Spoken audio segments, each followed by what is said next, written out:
Hai, apa kabar semuanya? Semoga kabar Anda baik-baik saja.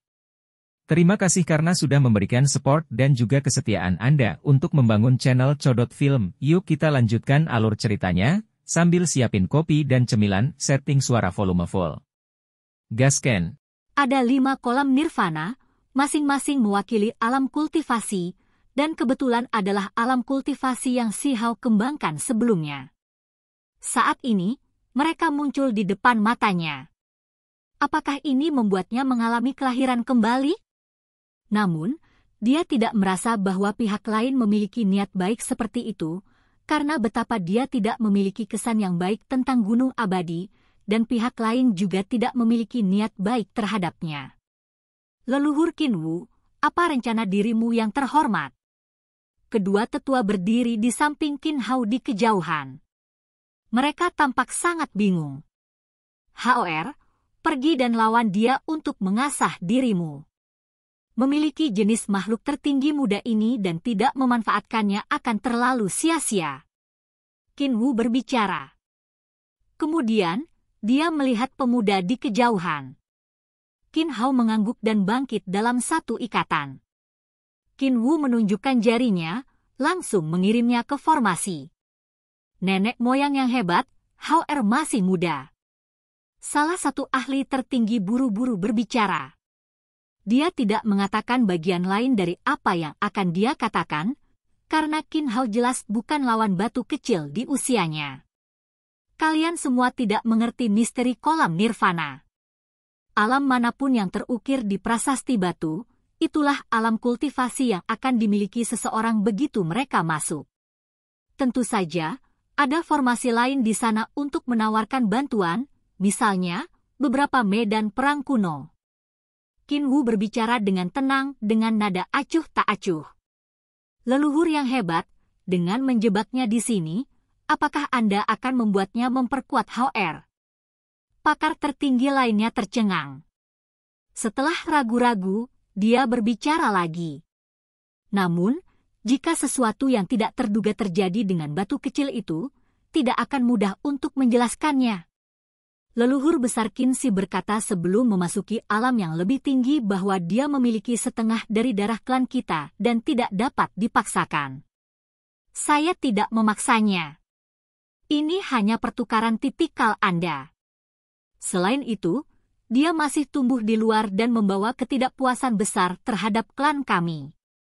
Mengabaikannya dan membiarkannya tumbuh seperti ini cukup berbahaya, kata Qinwu. Ekspresi dua ahli tertinggi berubah. Batu kecil selalu mengambil tindakan tegas, dan dia telah membunuh dua ahli tertinggi dari Gunung Abadi satu demi satu. Jelas betapa tidak puasnya dia terhadap keinginan klan Qin untuk memasuki istana kekaisaran negara batu. Selain itu, dia adalah makhluk tertinggi yang lahir secara alami. Jika dia mati sebelum waktunya, maka itu saja. Tetapi jika dia bisa bangkit di tanah terlantar yang besar, maka dia pasti akan tangguh. Prestasinya di masa depan tidak akan terbayangkan. Semua yang telah saya lakukan adalah demi Gunung Abadi. Adapun rencana nirwana makhluk tertinggi, jika ada kebutuhan untuk menggunakannya, maka kami akan menawarkannya ke alam yang lebih tinggi dan membiarkan mereka berurusan dengannya. Jika tidak perlu menggunakannya, maka dia harus tetap berada dalam kendali klan kita dan tidak bisa diabaikan. Kata-kata Qinwu sedingin es, dan dia mengucapkannya dengan sangat kejam. Leluhur yang hebat, bagaimana kamu berniat merawatnya? Seorang ahli tertinggi mengambil satu langkah lebih jauh dan bertanya. Siapa yang bisa mengatakan apa yang akan terjadi di masa depan? Tidak perlu terburu-buru untuk membicarakan hal-hal itu sekarang. Tidak peduli apa yang generasi selanjutnya pikirkan tentang saya, ada satu hal yang tidak dapat mereka sangkal, dan itu adalah bahwa semua yang saya lakukan adalah demi keluarga Qin. Kata-kata Qinwu menjadi lebih dingin dan lebih dalam, dan kata-kata ini juga mengisyaratkan sesuatu. Hati dua ahli tertinggi melonjak. Mereka tahu bahwa leluhur tua ini jelas bukan seseorang yang berkepribadian baik. Begitu dia membuat keputusan, dia pasti akan bertindak kejam dan kejam. Dia memiliki teknik kunpeng padanya? Maka teknik berharga ini akan jatuh ke tangan Qin Klanku. Qin Wu berbicara dengan tegas dan tegas. Jika kamu dengan paksa mencoba untuk mendapatkannya, dengan sifat batu kecil yang pantang menyerah, kemungkinan besar dia akan memilih penghancuran diri daripada menawarkannya. Seorang ahli tertinggi mengingatkan. Meskipun Qin San agak tidak menentu, cara berpikirnya bagus, tahu untuk mengumpulkan teknik yang berharga itu.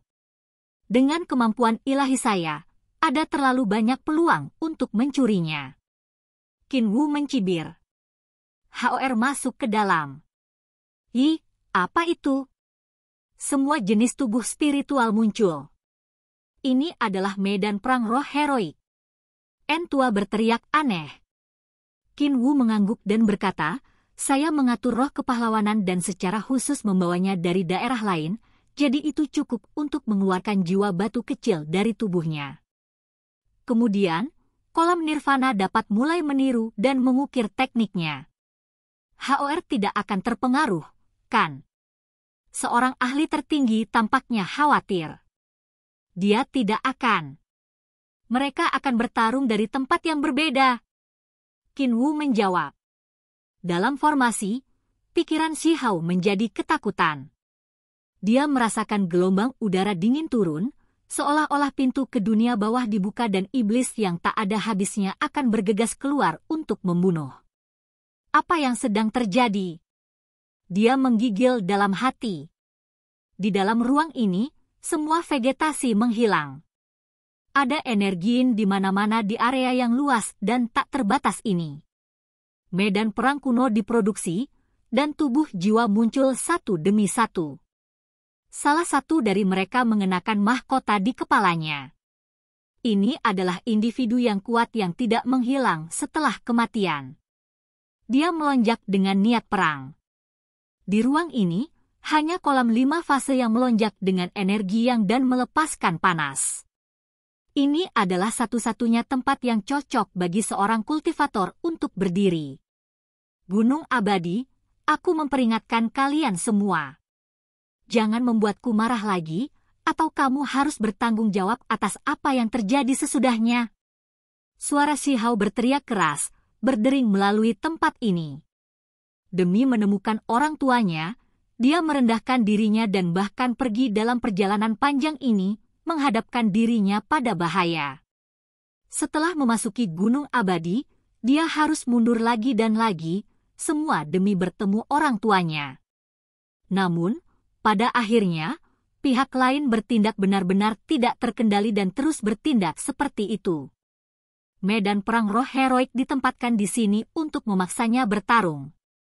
Pedang hanya bisa diasah melalui penggilingan.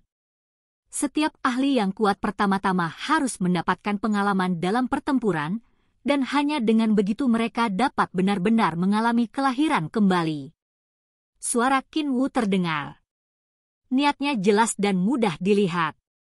Dia ingin Xi Hao bertarung dengan sengit melawan roh-roh heroik, dan hanya seperti ini kelima kolam nirvana dapat sepenuhnya dieksploitasi. Qi. Tubuh jiwa yang berwarna putih bersih muncul. Ini adalah entitas yang terbentuk dari kekuatan jiwa. Tiba-tiba muncul di belakang punggung Xi Hao dan menggerakkan bilah tulang perak di tangannya, meretasnya ke bawah. Sial! Xi Hao berbalik, menggunakan satu tangan untuk membentuk jejak dan menghadapi serangan ini. Setelah menghancurkan bilah tulang, telapak tangannya melepaskan api burung vermilion, mengubahnya menjadi abu. Aduh! Jeritan yang membuat kulit kepala seseorang mati rasa merobek udara, seolah-olah itu adalah lolongan roh jahat. Itu menakutkan dan putus asa.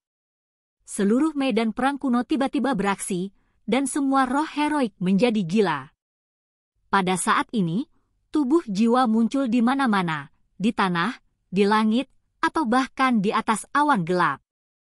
Kemudian, mereka dengan cepat berkumpul bersama, membentuk badai gila yang membawa serta energi surga yang meluap. Itu bergegas dengan cara mengamuk. Xi Hao gemetar. begitu banyak roh kepahlawanan yang muncul dalam jumlah yang tampaknya tak terbatas, dan masing-masing dari mereka tampak sangat kuat. Akan sangat sulit untuk membantai mereka semua. Ini adalah bahaya besar. Membunuh. Dia tidak punya pilihan dan hanya bisa mengambil tindakan. Serangan 4 kali lipat Vermilion Bird meledak keluar dan menutupi langit dan bumi. Sekelompok tubuh jiwa segera ditutupi, menghasilkan beberapa lusin obor berbentuk manusia. Weng! Ruang di tempat ini bergetar ringan. Shihao dengan cepat menghindar. Tombak berkarat menembus udara dan dengan cepat tiba. Itu melepaskan surga yang meluap dengan kekuatan ilahi. Sangat kuat.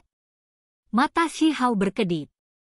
Tombak itu terbang melewati dan memakukan dirinya ke tanah, menyebabkan tempat ini hancur. Sebuah lubang yang tampaknya tak berdasar telah dihasilkan. Di langit, jiwa perak muncul. Seluruh tubuhnya bersinar dengan cara yang mempesona dan gemilang. Justru dia yang mengambil tindakan. Dia terbuat dari perak dan menonjol dari massa. Ada individu yang kuat di sini. Shihao berkata dengan lembut. Kemudian, ekspresinya segera berubah. Lebih dari 20 jiwa yang mirip dengan tubuh jiwa perak muncul, dan mereka semua seperti matahari perak yang cemerlang. Mereka jelas merupakan roh heroik, namun mereka memiliki perasaan yang membara. Suara memekakkan telinga yang tajam terdengar di udara. 10 atau lebih tubuh jiwa perak menjadi gila, seolah-olah ratusan ribu roh jahat melolong. Jenis suara ini terlalu menakutkan. Langit dan bumi bergetar, dan bumi yang besar mulai pecah. Kabut yin melonjak. Ini seperti akhir dunia. Semuanya akan dihancurkan. Pada saat yang sama, 10.000 roh yin meraung bersama sebagai tanggapan, membentuk domain. Tampaknya menjadi area ruang khusus yang terbentuk dari kekuatan jiwa. Tempat itu ditutupi dengan warna putih keperakan dan sangat menakutkan. Area di antara alis Shihao terasa sangat sakit. Dia merasa seolah-olah jiwanya akan meninggalkan tubuhnya, tersedot oleh kekuatan misterius itu ke dalam wilayah perak khusus. Apa ini? Shihao dengan marah melebarkan matanya. Dia belum pernah mengalami pertempuran seperti ini sebelumnya.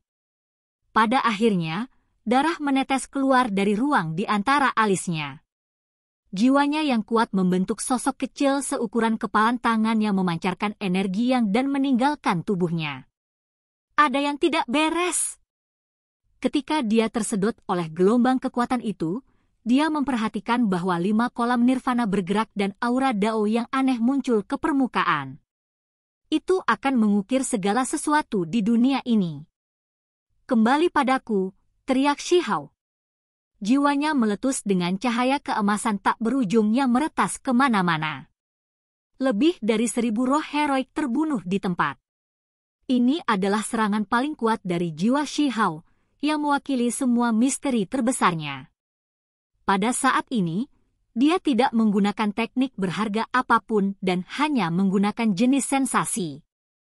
Dia mengaktifkan catatan primordial sejati dan menampilkan gayanya yang sangat biasa namun ajaib untuk mengedarkan kekuatan jiwanya. Itu seperti seberkas petir abadi. Langit bergetar dan memancarkan cahaya tak berujung. Roh-roh heroik segera meledak setelah tersapu. Pada saat ini, Shihao kembali. Jiwa seukuran kepalan tangannya seperti matahari surgawi. Saat bergerak, cahaya abadi menyebar keluar, masuk di antara alisnya dan kembali ke tubuhnya. Dia punya perasaan bahwa jika dia tidak segera kembali sekarang, semua rahasia tubuhnya akan dicuri, dan jiwanya kemungkinan besar akan diintip. Sungguh jiwa yang menakjubkan. Ini melampaui akal sehat.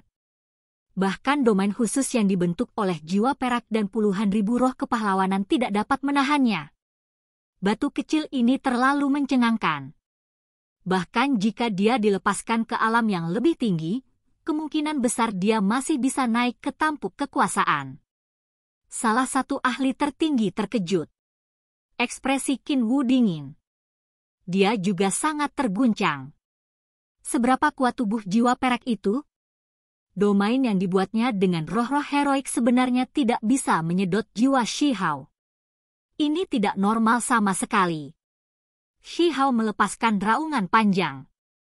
Pedang ajaib emas muncul di tangannya, negara batu yang menjaga senjata ilahi. Pada saat ini, sinar cahaya berkembang ke segala arah saat pedang itu menebas, merobek domain itu.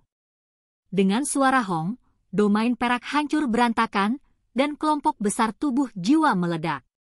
Bahkan tubuh jiwa perak yang paling kuat pun tersebar seperti abu di dalam wilayah yang menakutkan ini. Ada gelombang kemarahan dalam pikiran Shi Hao. Setelah memasuki Gunung Abadi, dia mengalami kesulitan lagi dan lagi. Jika bukan karena orang tuanya ada di sini dan dia tidak tahu seluruh situasinya, dia pasti sudah berhenti bertahan sejak lama. Saat ini, satu-satunya cara untuk melampiaskan amarahnya adalah dengan meretas roh-roh heroik ini. Hong! Tiba-tiba, tubuh jiwa emas muda muncul di udara. Di tangannya ada tongkat sihir emas. Dengan gelombang yang kuat, api jiwa yang tak terhitung jumlahnya dikelilingi oleh simbol tak berujung memenuhi tempat ini. Artefak ilahi! Selain itu, semangat heroik itu sangat kuat. Dengan tongkat sihir artefak ilahi di tangan, itu cukup kuat untuk menjadi ancaman bagi batu kecil itu. Aum! Shi Hao mengeluarkan raungan besar dan melemparkan dirinya ke depan tanpa rasa takut. Mengikuti suaranya, esensi darah melonjak keluar dari dalam cangkang dagingnya seperti naga sejati dan menindas area ini. Hong! Pada saat ini, roh heroik yang tak terhitung jumlahnya meledak di dekatnya. Kemudian, mereka terbakar dengan ganas, tubuh jiwa mereka benar-benar dimusnahkan oleh deru kematian ini. Tubuh jiwa lainnya yang tak terhitung jumlahnya meledak dari tekanan esensi darah yang menakutkan. Tubuh jiwa emas muda dihentikan. Itu menahan staf magis dalam pertahanan. Ini, daging batu kecil. Apa esensi darah yang kuat, dan pada usia seperti itu? Dia pasti tidak ada bandingannya di alam bawah. Saya tidak tahu apakah tubuh HR akan memiliki begitu banyak esensi darah ketika dia berusia 15 tahun. Ini terlalu mengerikan, mengguncang yang lama dan mempesona yang baru. Dengan esensi darah semacam ini, cukup untuk membunuh beberapa ribu roh kepahlawanan. Energi yangnya terlalu melimpah. Kedua ahli tertinggi terkejut. Semakin banyak mereka belajar tentang potensi batu kecil, semakin banyak kulit kepala mereka yang mati rasa. Qin Wu juga diam. Seseorang sekuat dia bisa mengabaikan segala sesuatu di alam bawah, namun ketika dia melihat esensi darah Shi Hao yang melonjak, dia juga sangat terguncang. Paling tidak, bahkan seseorang seperti dia yang melampaui alam fana tidak bisa dibandingkan ketika dia masih muda. Aktifkan formasi pemanggilan iblis. Batasi niat perang dan minta HR berpartisipasi di dalamnya untuk mempertajam dirinya sendiri, kata Qin Wu. Kedua tangannya bergerak, membuka formasi kuno lainnya. Dia menarik niat perang Shi Hao menuju tempat yang berbeda. Qin Hao muncul, pakaian peraknya cemerlang dan mempesona. Tombak ilahi dipegang di tangannya, dan itu menunjuk ke ruang di antara alis Shi Hao dari kejauhan. Kemudian, dia mengaktifkan serangannya yang paling menindas. Shi Hao merasa seolah-olah niat perangnya telah tersedot. Itu tidak memasuki formasi di depannya dan malah bertarung melawan orang lain. Cahaya di antara alisnya bersinar cemerlang. Indra spiritualnya dilepaskan ke kekuatan penuh mereka, dan persepsi ilahi muncul. Dia sekarang dengan jelas mengerti bahwa dia sedang bertarung melawan adik laki-lakinya sendiri. Hong! Sebuah kekuatan yang tak terlukiskan muncul yang mengikat kedua pemuda ini bersama-sama. Shi Hao memperhatikan bahwa niat perang dan kekuatan magisnya sendiri sedang diubah, membentuk diri lain untuk bertarung melawan Qin Hao. Adik laki-laki, apakah kamu sangat ingin bertarung melawanku? Wajah Shi Hao tanpa emosi, dan tatapannya dingin dan terpisah. Kemudian, dia mengangkat kepalanya ke arah langit dan mengeluarkan raungan. Sambil melihat ke langit, dia berkata, "Gunung abadi, Qinwu, kalian semua telah memaksaku. Berhati-hatilah untuk tidak membiarkan gunung dan sungai ini runtuh dan beristirahat selamanya sebagai reruntuhan." Tanpa sadar mengapa, ketika dia mendengar raungan Si Hao, Qinwu dan dua ahli tertinggi lainnya semua gemetar. Suaranya barusan benar-benar mengganggu kondisi mental mereka. Dalam formasi lain, rambut hitam Shi Ziling beterbangan, dan matanya memancarkan cahaya ilahi. Dia berkata, "Saya bisa merasakannya. Kedua anak kita ada di sini." Dia menentukan arah, dan kemudian dia mendapatkan belati gelap dari tangan istrinya. Artefak magis tiba-tiba diretas dengan kekuatan yang menakutkan. Simbol menutupinya dengan rapat, dan itu benar-benar membelah ruang. Di dalam medan perang roh kepahlawanan, ada celah kecil yang terbelah. Suami dan istri samar-samar bisa melihat bahwa dua pemuda saat ini sedang bertempur hebat. Itu, kedua individu keduanya gemetar dalam hati. "Roar!" Si Hao meraung keras, rambutnya menari-nari dengan kacau. "Gunung abadi, kamu menggertak dan menghina orang lain terlalu jauh. Hari ini, saya akan membuat Anda semua mengerti bahwa kakek saya, Dewa Iblis Agung, tidak dapat dipermalukan, orang tua saya tidak dapat diganggu, dan saya tidak dapat ditekan. Aku akan membalikan gunung abadimu." Oke guys, jangan lupa like, comment, share, and subscribe di channel Codot Film. See you next video, peace out and bye-bye.